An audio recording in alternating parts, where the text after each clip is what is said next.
അങ്ങനെ കാത്തിരുന്ന് നമുക്കൊരു മഴ കിട്ടി ഗൈസ്.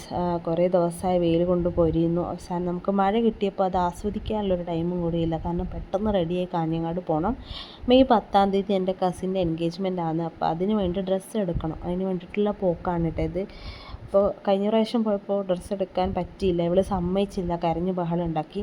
പക്ഷേ ഇപ്രാവശ്യം എന്തായാലും ഡ്രസ്സ് എടുത്തേ പറ്റൂ എന്നുള്ള രീതിയിൽ പോവുകയാണ്. അങ്ങനെ അവിടെ എത്തിയ ഉടനെ തന്നെ ഫസ്റ്റ് നമ്മളൊരു ഡ്രസ്സ് ട്രൈ ചെയ്ത് നോക്കിയിട്ടാണ്. എനിക്കിത് നല്ല ഇഷ്ടപ്പെട്ടു. പക്ഷേ ഇത് എൻഗേജ്മെൻറ്റിന് ഇടാൻ പറ്റിയ ഡ്രസ്സൊന്നുമല്ല, ഒരു നോർമൽ ഡ്രസ്സ് അത്ര തന്നെ. പക്ഷേ ഇത് പറയാണ്ടിരിക്കാൻ വയ്യ, സൂപ്പർ ഡ്രസ്സാണ്. അപ്പോൾ ഇത് തന്നെ ഞാൻ സെലക്ട് ചെയ്തിട്ടാണ്. പിന്നെ ഒരു ഓപ്ഷനിലേക്ക് ഞാൻ പോകാൻ വേണ്ടിയിട്ട് നിന്നില്ല. എനിക്ക് അത്രയും ആ ഡ്രസ്സ് ഇഷ്ടപ്പെട്ടു. പിന്നെ അരുണേട്ടന് ഷർട്ടും പാൻറ്റൊക്കെ എടുത്തു. അതിന് കുറേ ടൈം എടുത്തിട്ടാണ്. സാധാരണ ഗേൾസിനല്ല ടൈം എടുക്കുക, പക്ഷേ ഇപ്പം അങ്ങനെയല്ല, ബോയ്സിനാണ് ഗേൾസിനേക്കാളും ടൈം. അത് ഒരുങ്ങാനായാലും ശരി, ഡ്രസ്സ് സെലക്ട് ചെയ്യാനായാലും ശരി. അങ്ങനെ കുറേ ഓർണമെൻറ്റ്സും കാര്യങ്ങളൊക്കെ ഉണ്ടായിരുന്നു. അപ്പോൾ അതൊക്കെ ഞാൻ നോക്കി നടന്ന് കണ്ടു കേട്ടോ. ഇവിടെ വരുന്നവർക്ക് ഡ്രസ്സിൻ്റെ കൂടെ ഓർണമെൻറ്റ്സും സെലക്ട് ചെയ്യുക, അതൊരു പോസിറ്റീവ് കാര്യം തന്നെയല്ലേ. ഷോപ്പിംഗ് കഴിഞ്ഞ് നേരെ ഐഡിയൽ ബേക്കറിയിലേക്ക് പോയി അവിടെ നിന്നൊരു ചായയും കുടിച്ച് ഒരു റോളും കഴിച്ചു. പിന്നെ അരുണേട്ടൻ്റെ ഫ്രണ്ടിൻ്റെ വീട്ടിൽ പോയി അവിടെ നിന്ന് മന്തിയൊക്കെ കഴിച്ച് മെല്ലെ രാത്രി വീട്ടിലേക്ക്